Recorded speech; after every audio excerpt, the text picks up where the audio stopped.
호남신학대 교수인 이선희 박사가 이런 말을 했습니다. 여성들은 복잡하고 감정적인 피조물이다. 한없이 자비로운 여신 같은 여성이 무섭고 두려운 질투의 화신이 되기도 한다. 이 셰익스피어는 여성은 약하지만 어머니는 강하다라는 말을 했습니다.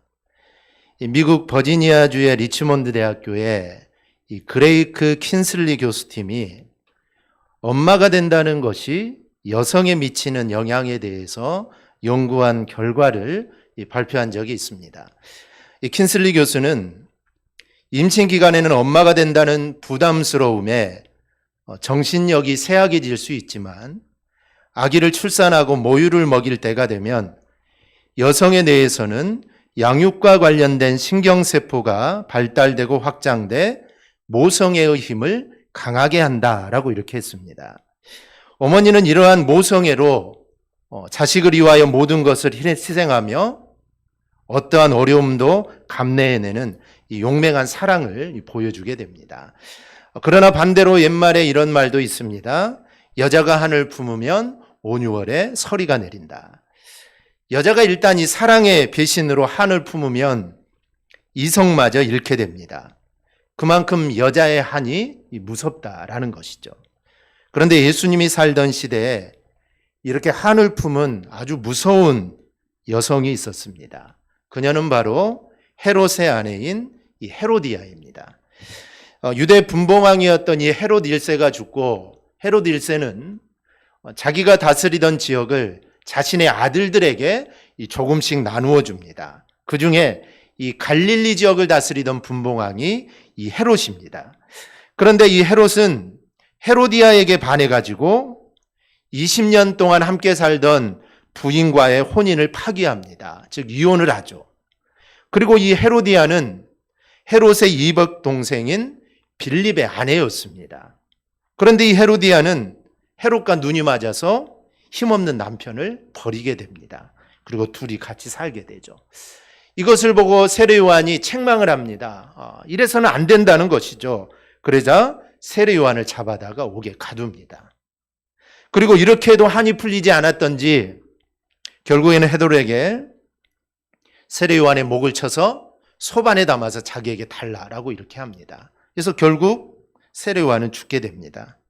헤로디아의 분노가 상상할 수 없는 잔인한 방법으로 표출이 된 겁니다.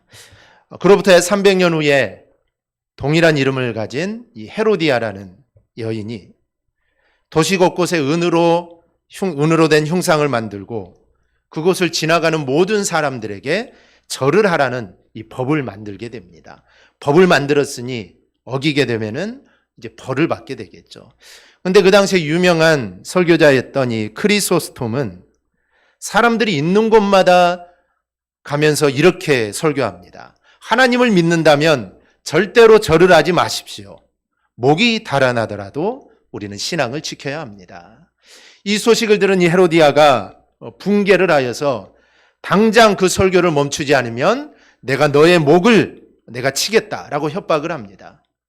그런데 오히려 이 크리소스톰은 다시 광장으로 나가 이렇게 말합니다. 여러분, 저는 이제 곧 이 황후에게 죽을 것입니다. 그러나 세상을 통치하시는 분은 주님이라는 것을 여러분 잊지 마십시오. 황후가 제 몸을 찢으면 저는 이사야를 생각할 겁니다. 사자목 이뤄준다면 다니엘을 생각할 것이며 바다에 저를 던진다면 요나를 떠올릴 것입니다.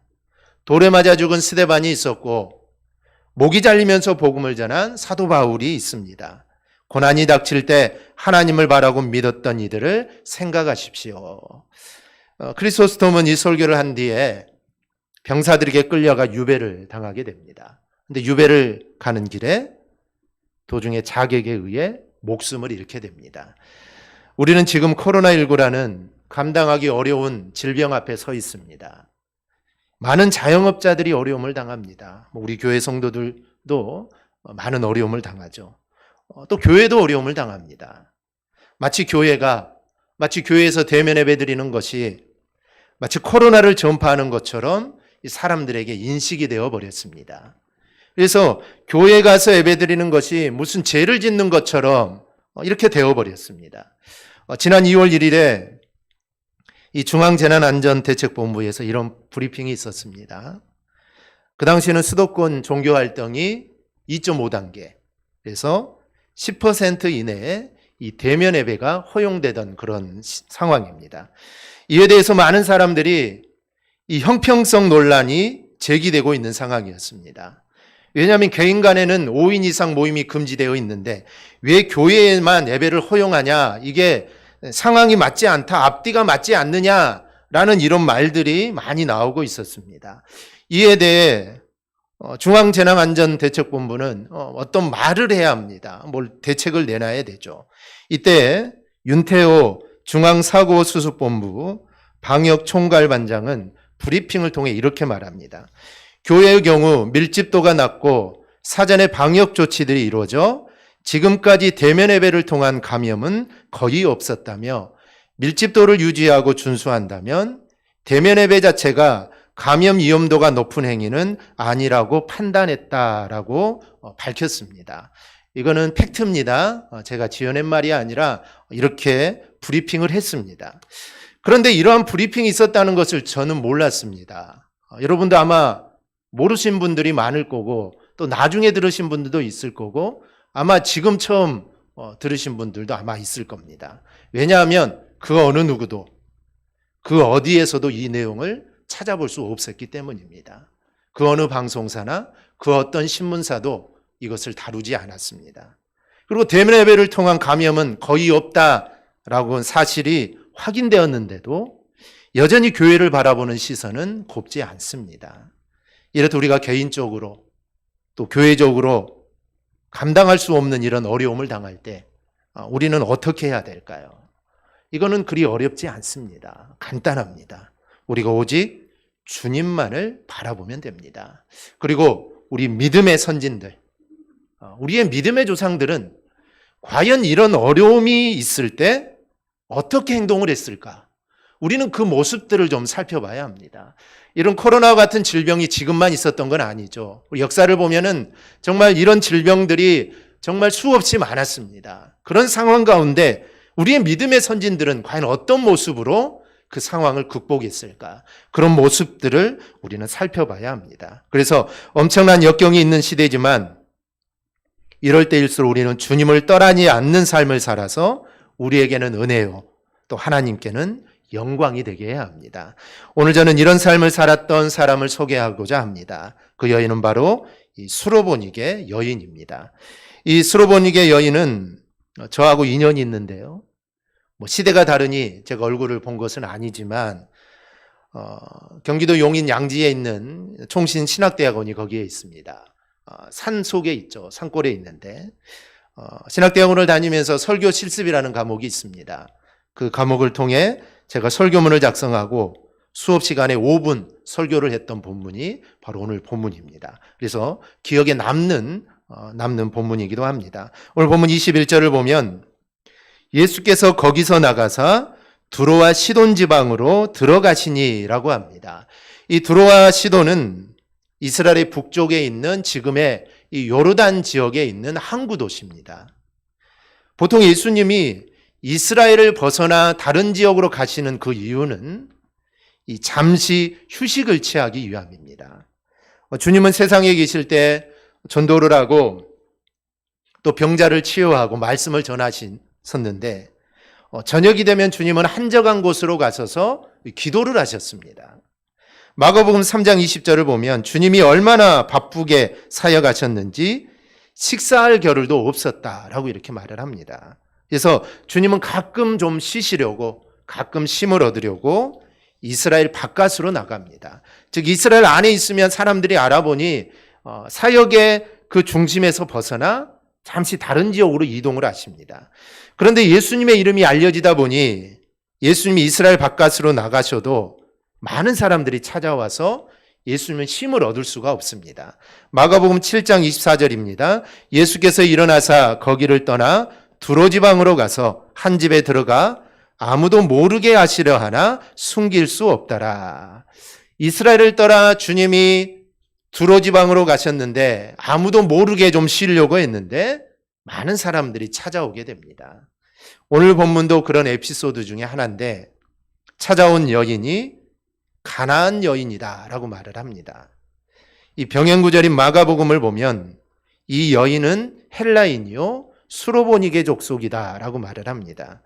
이 헬라인이라는 것은 헬라어를 사용하는 사람이라는 의미고 이 수로보니게 족속이라는 것은 이 페니키아의 수로본이라는 그 지역에 살고 있던 여인이라는 겁니다. 그런데 마태도 이 사실을 다 알았을 겁니다. 예수님과 함께 있었으니 마태도 당연히 이 여인이 헬라말을 쓰고 페니키아의 수로보니게 지역에 살고 있던 여인이라는 것을 알고 있었을 건데 이 마태는 단지 가나안 여자라고만 밝히고 있습니다. 다른 부연 설명을 하지 않습니다. 그가 이렇게 말한 것은 유대인과 대조되는 이방인을 강조하기 위함입니다. 이 사람은 이방이라는 것이죠. 근데 이방인이 중요한 이유가 있습니다. 유대인들도 예수님을 따르지 않는데 이 이방인이 예수님을 영접했다라는 것입니다. 즉, 이 사실을 강조하기 위해 오늘 마태는 이 사람은 이방 여인이다라는 것을 말을 합니다. 이 여인에게는 딸이 있었는데 그 딸이 흉악한 귀신에 들렸습니다. 그래서 고쳐달라고 주님께 청하는데 주님이 거절하셔도 이 여인의 청하는 자세가 이게 보통이 아닙니다. 남다릅니다. 그래서 오늘 저는 본문의 이 수로보니게 여인의 모습을 통해 우리가 주님의 은혜를 구하는데 우리가 어떻게 주님의 은혜를 구해야 하는가, 이 부분에 대해서 우리가 함께 말씀을 나누려고 합니다. 첫째는 우리가 전심으로 은혜를 구해야 합니다. 오늘 본문을 보면 이 여인의 딸이 흉악한 귀신에 들렸다라고 합니다. 이 흉악이라는 말은 세 가지의 의미가 있습니다. 세 가지 뜻을 다 가지고 있습니다. 먼저는 도덕적 의미에서 나쁘다라는 뜻이 있고, 또 하나는 육체적 의미로서는 병이 들었다, 또 하나는 위험한이라는 뜻을 가지고 있습니다.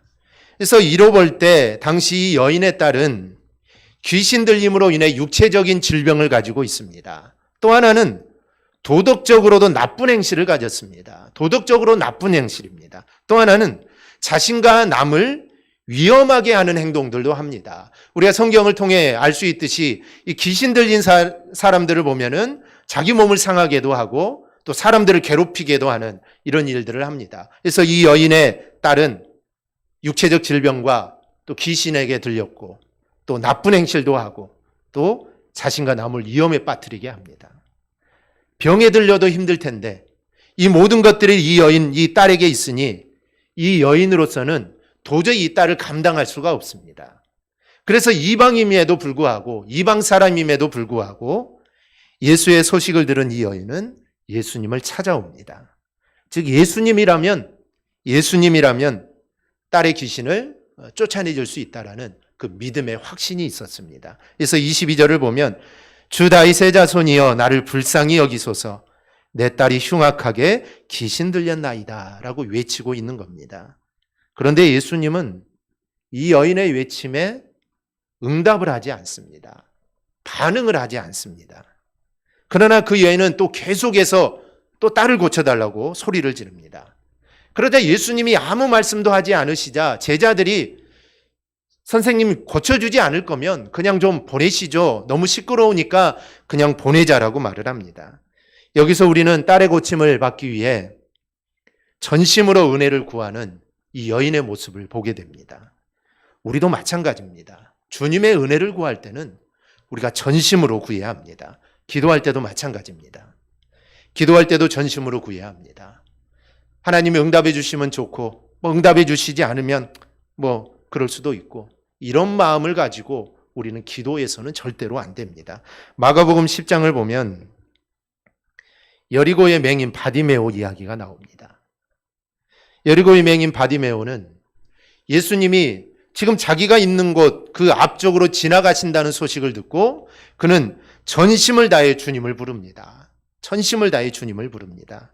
목 놓아 부르는데 얼마나 시끄럽든지 예수님이 계신 곳에는 많은 사람들이 함께하니 웅성웅성 그러고 조용하지 않을 겁니다. 그런데 이 한 사람이 얼마나 소리를 높게 지르는지 시끄럽다고 좀 조용히 좀 해라 라고 주변 사람들이 말을 합니다. 그래도 이 바디메오는 아랑곳하지 않고 계속해서 예수님을 부릅니다. 즉 전심으로 부르게 됩니다.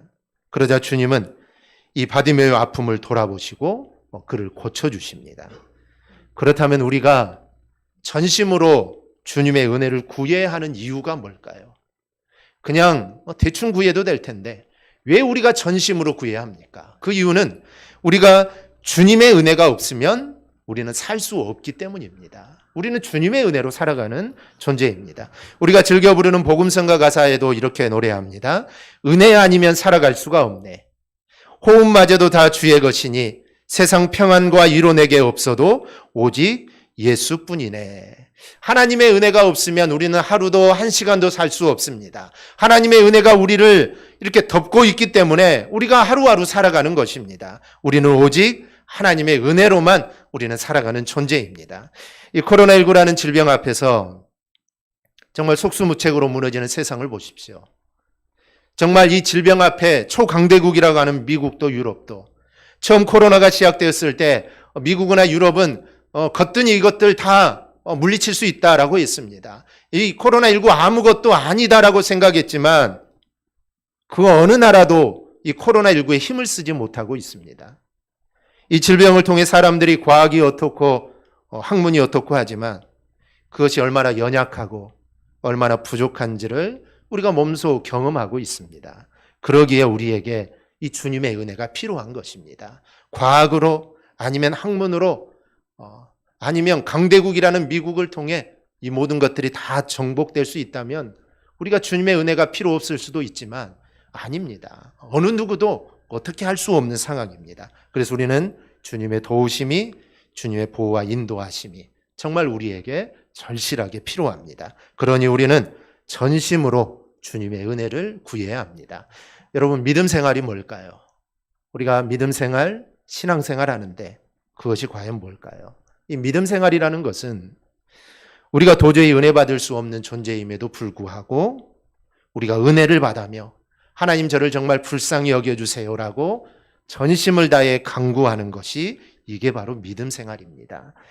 세리가 하늘을 향해 도저히 얼굴을 들지 못하고 가슴을 치며 자신을 정말 불쌍히 여겨달라고 호소했던 것처럼 베드로가 주님을 부인하고 정말 저주까지 하면서 주님을 부인했던 이 베드로가 닭이 울자 통곡하며 하나님의 긍휼을 바랐던 것처럼 정말 나는 하나님의 긍휼을 받을 만한 자격이 없지만 그래도 주님 저에게 좀 긍휼을 주옵소서 하나님의 은혜를 바라며 하나님께 호소하며 살아가는 삶 이게 바로 우리 믿음 생활의 가장 본질적인 삶입니다. 그래서 우리의 믿음 생활, 우리의 기도의 생활 이런 마음들이 우리 안에 있어야 합니다. 이런 마음을 가지고 신앙생활하고 이런 마음을 가지고 우리가 기도해야 합니다. 그럴 때 하나님이 우리의 기도에 응답해 주실 겁니다.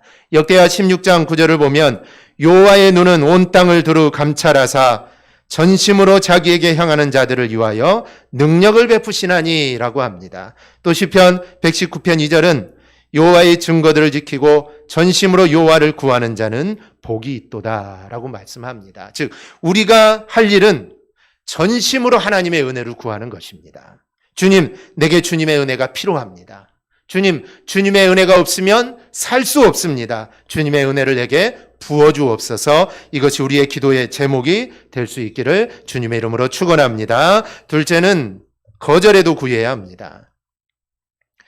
이 수로보니게 여인이 주님 앞에 나와 딸을 고쳐달라고 구하지만 주님은 반응이 없습니다. 그러다가 이 여인이 계속 구하니까 주님이 한마디 하시죠. 24절입니다.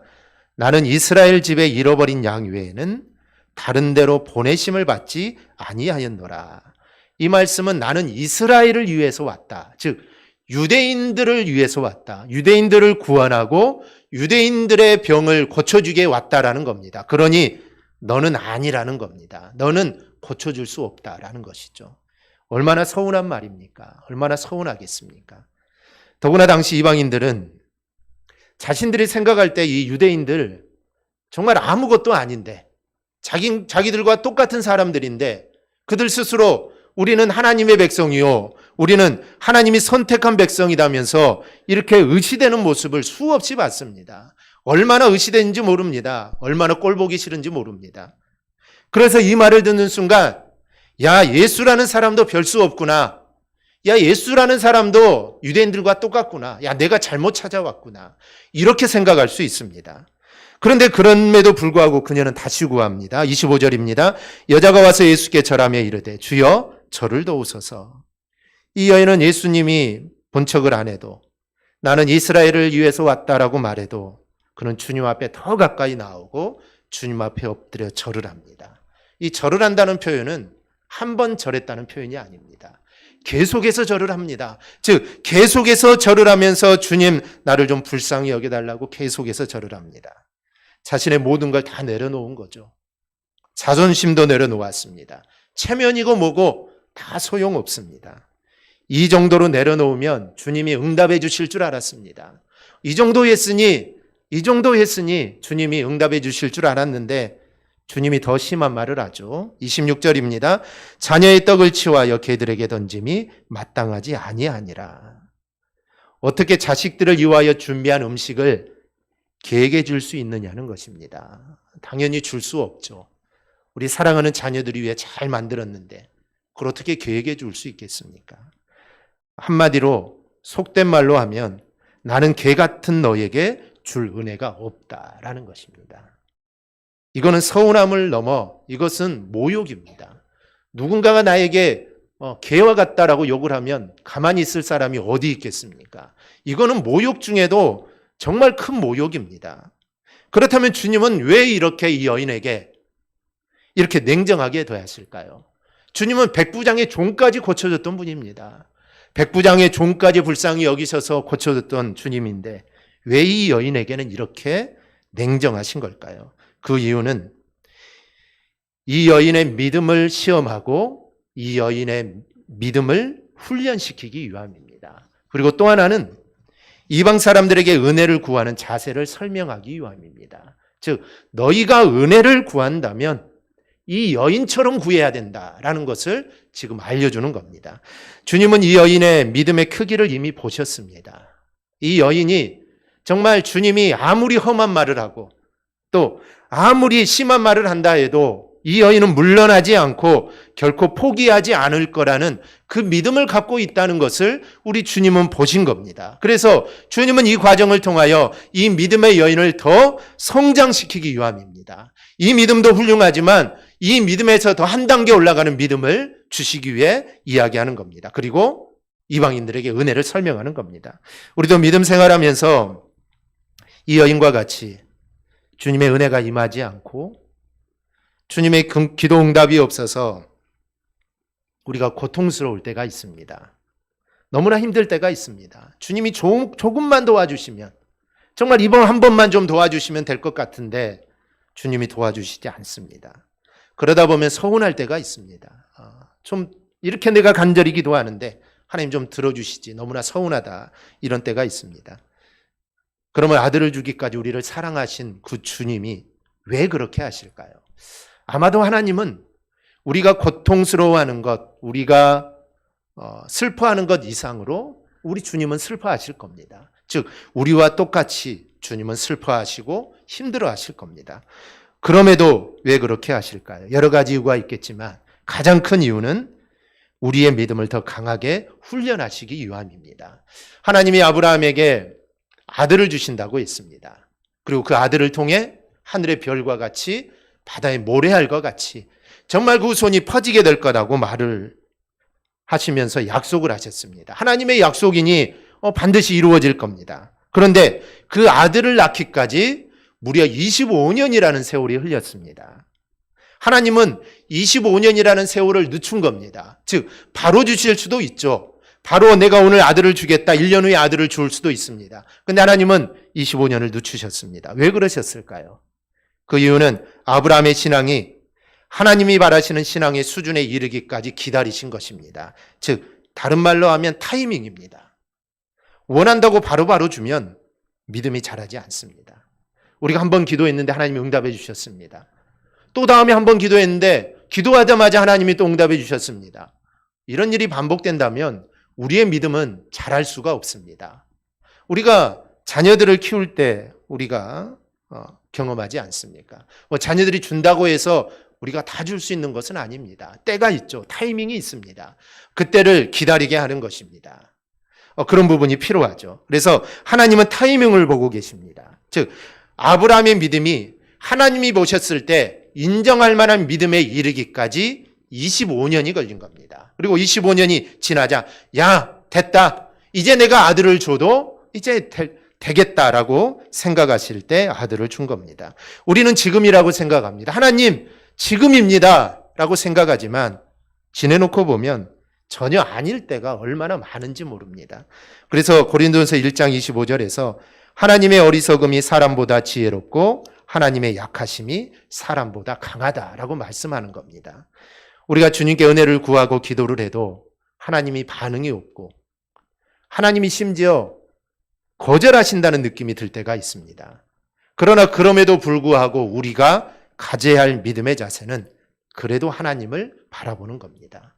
하나님이 응답해 주시지 않아도 그래도 하나님을 바라는 겁니다. 역대하 20장 12절에 보면 여호사밧이 이렇게 말합니다. 우리를 치러 오는 이 큰 무리를 우리가 대적할 능력이 없고 어떻게 할 줄도 알지 못하고 오직 주만 바라보나이다. 저는 이 고백이 저와 여러분의 고백이 되기를 원합니다. 오직 주만 바라보나이다. 이 고백을 들은 하나님이 어떻게 했을까요? 하나님은 얼마나 기뻤겠습니까? 다른 것 의지하지 않고 내가 주님만 바라보겠습니다. 하나님이 친히 그들을 물리쳐 주셨습니다. 전쟁하지도 않았습니다. 그런데 이걸로 끝이 아닙니다. 전쟁에 승리한 것도 대단한데 이걸로 끝이 아닙니다. 29절 30절을 보면 이방 모든 나라가 여호와께서 이스라엘의 적군을 치셨다함을 듣고 하나님을 두려워함으로 여호사밧의 나라가 태평하였으니 이는 그의 하나님이 사방에서 그들에게 평강을 주셨음이더라. 그 후 주변 나라들이 이스라엘을 두렵게 하나님이 해주셨습니다. 이 나라가 두려우니 쳐들어온 나라가 하나도 없습니다. 그러니 평화로운 나라가 된 겁니다. 하나님을 바라보는 자에게 주시는 복입니다. 오늘 우리 모두도 오늘 가나안 여인과 같이 또 여호사밧과 같이 정말 우리의 삶이 온전히 정말 어떤 상황 속에서도 오직 하나님만 주님만 바라보는 우리 믿음의 성도들이 되기를 바랍니다. 셋째로는 부스러기 은혜라도 구해야 합니다. 주님의 본문 26절에서 자녀의 떡을 취하여 개들에게 던짐이 마땅하지 아니하다라고 하자 이 여인이 이렇게 말합니다. 27절입니다. 주여 옳소이다마는 개들도 제 주인의 상에서 떨어지는 부스러기를 먹나이다. 음식을 준비해서 자녀에게 주는 것은 마땅하다는 겁니다. 그러나 개도 그 자녀들이 남긴 부스러기를 먹고 산다는 겁니다. 여기서 부스러기라고 했지만 정확하게 말하면 먹고 남긴 음식입니다. 사람들이 다 먹고 남은 찌꺼기와 같은 그 음식을 말합니다. 그런데 그거라도 달라는 겁니다. 이 여인은 제발 주님 그거라도 좀 저에게 주십시오. 여러분 은혜를 구하는 이 여인의 열정을 보십시오. 이렇게 구하자 주님이 더 이상 외면할 수가 없습니다. 계속해서 그 여인을 모욕하고 계속해서 그 여인을 시험했지만 이 여인이 이렇게까지 말하니 예수님이 두 손을 다 든 겁니다. 야, 내가 더 이상 어떻게 할 수 없겠구나. 그래서 그 결과 28절을 보면 여자의 내 믿음이 크도다. 내 소원대로 되리라 하시니 그때로부터 그의 딸이 나으니라. 주님으로부터 내 믿음이 크도다라고 인정을 받습니다. 이처럼 시험은 성도에게 있어서 자신의 믿음을 증명할 수 있는 좋은 기회가 됩니다. 그래서 시험은 결코 의미 없는 고통만을 안겨주는 무가치한 것이 아닙니다. 따라서 성도는 시험을 당할 때 낙심하거나 좌절할 것이 아니라 오히려 기뻐해야 합니다. 베드로전서 4장 12절 13절을 보면 사랑하는 자들아 너희를 연단하려고 오는 불시험을 이상한 일을 당하는 것 같이 이상히 여기지 말고 오히려 너희가 그리스도의 고난에 참여하는 것으로 즐거워하라. 이는 그의 영광을 나타내실 때 너희로 즐거워하고 기뻐하게 하려 함이라. 불같은 시험이 오더라도 엄청난 시험이 오더라도 기뻐하라는 겁니다. 그것이 바로 그리스도의 고난에 동참하는 것이기 때문입니다. 이것으로 즐거워하라는 것입니다. 성경에 나온 신앙의 인물들을 보면 그들이 하나님 앞에 인정을 받았습니다. 그런데 그들이 인정받게 된 것은 그들에게 시험이 없었기 때문이 아닙니다. 오히려 감당할 수 없는 시험이 있었지만 그 시험을 믿음으로 잘 극복했기 때문에 그들이 하나님께 인정받은 겁니다. 아브라함이 그랬고 다니엘이 그랬고 다니엘의 세 친구도 그랬습니다. 다윗도 이스라엘의 최고 성군이 되기까지 그는 수많은 시련들을 다 이겨냈습니다. 시험은 우리의 믿음이 얼마나 크고 진실한 것인가를 증명해 보일 수 있는 기회가 됩니다. 그래서 오늘 주님도 이 여인의 믿음의 크기를 시험하신 겁니다. 그러므로 우리는 시험당하는 것을 두려워하거나 우리는 절대 피하려고 해서는 안 됩니다. 내가 시험을 두려워하고 내가 시험을 피한다는 것은 주님, 이거 싫습니다. 좀 가져가십시오. 라고 하는 것은 우리의 믿음이 없음을 나타내는 것입니다. 나는 이걸 감당할 힘이 없습니다. 나는 이걸 감당할 믿음이 없습니다. 라는 것을 내가 주님께 지금 말하고 있는 것입니다. 우리는 오히려 시험이 내게 주어진 것을 기뻐하고 그 시험을 믿음으로 우리는 당당히 맞서야 합니다. 그리고 당당히 이겨냄으로써 하나님 앞과 사람 앞에 그리고 내 자신 앞에 우리의 믿음을 분명하게 우리는 증명해 보여야 합니다. 제가 설교를 할 때 느끼는 것이 있습니다. 이 많은 목사님들도 비슷한 이야기를 합니다. 어떨 때는 말씀에 대한 반응이 무덤덤합니다. 사모하는 마음이 없습니다. 그러면 설교하는 저도 힘이 빠지죠. 근데 어떨 때는 막 성령이 강하게 역사하는 것 같습니다. 성도들이 얼마나 말씀을 사모하는지 모릅니다. 그러면 말씀에 힘이 있고 강한 성령의 임재를 우리가 경험을 하게 됩니다. 차이가 무엇일까요? 은혜를 구하는 자세입니다. 즉 얼마나 내가 사모하느냐라는 것입니다. 코로나19로 인해 우리가 얻는 은혜 중 하나는 오늘 우리가 드리는 예배를 되돌아볼 수 있게 되었다라는 것입니다. 그 전까지는 우리가 예배에 대해서 그렇게 소중하게 여기지도 않았고 그냥 아무 때라도 우리는 드릴 수 있는 게 예배다라고 이렇게 생각을 했습니다. 그랬죠. 전에는 아무 때나 드릴 수 있는 게 예배였습니다. 본교에서 드리지 못하면 가까운 교회 가서 드릴 수도 있습니다. 요즘은 가까운 교회 가는 게 더 어렵습니다. 큰 교회들은 교인 외에는 들어갈 수가 없습니다. 교인 외에는 함께 예배를 드릴 수 없습니다. 본인 교인들도 10% 20% 예배 드리는데 외부 교인들까지 함께 예배 드릴 여력이 되지 않습니다. 그래서 우리가 정말 습관적으로 시간이 되면 하나님께 나와 예배를 하지 않았나, 또 습관적으로 기도하고 또 습관적으로 우리가 찬양을 하지 않았냐라는 그런 생각들이 듭니다. 정말 우리가 은혜를 구해야 되는데 우리는 시편 42편 말씀처럼 은혜를 구해야 합니다. 시편 42편을 보면 사슴이 나옵니다. 사슴은 열이 많은 짐승이라고 합니다. 그런데 새끼를 잉태한 사슴이 몸에 열이 나고 갈증이 심해서 정말 지금 당장 물이 없으면 정말 죽는 그런 상황에서 시냇물을 찾고 있습니다. 이 시냇물을 찾는 것은 죽느냐 사느냐의 기로에 있는 겁니다. 찾으면 살지만 찾지 못하면 죽습니다. 나도 그렇게 주님의 은혜를 구했냐라는 것입니다. 이 주님의 은혜가 있으면 살고 내 주님의 은혜가 없으면 내가 죽는다라는 그런 마음을 가지고 내가 하나님의 은혜를 구했냐라는 것입니다. 어쩌면 이번 코로나19는 성도들이 주님 없이도 살 수 있겠다는 생각에 대한 하나님의 경고가 아닐까라는 생각도 해봅니다.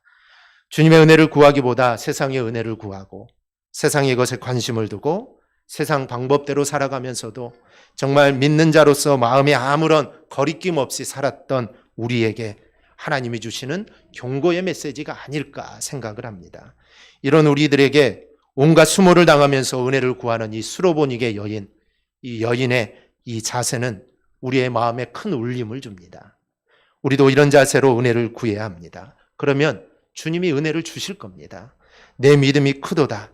이 은혜를 풍성히 받아 누리는 저와 여러분이 되기를 바랍니다. 말씀을 맺습니다. 시편 42편 1절 말씀대로 우리가 사모하며 우리가 살아가기를 바랍니다. 우리 함께 봉독합니다. 하나님이여 사슴이 시냇물을 찾기에 갈급함같이 내 영혼이 주를 찾기에 갈급하니이다. 아멘.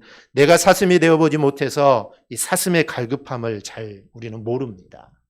잘 모르죠. 그런데 사슴에게 시냇물이라는 것은 죽느냐 사느냐의 문제입니다. 죽음의 기로에 놓여 있습니다. 우리는 이런 갈급함이 저와 여러분에게 있기를 바랍니다. 그리고 그러한 간절함으로 우리 믿음 생활하는 저와 여러분이 꼭 되기를 주님의 이름으로 축원합니다.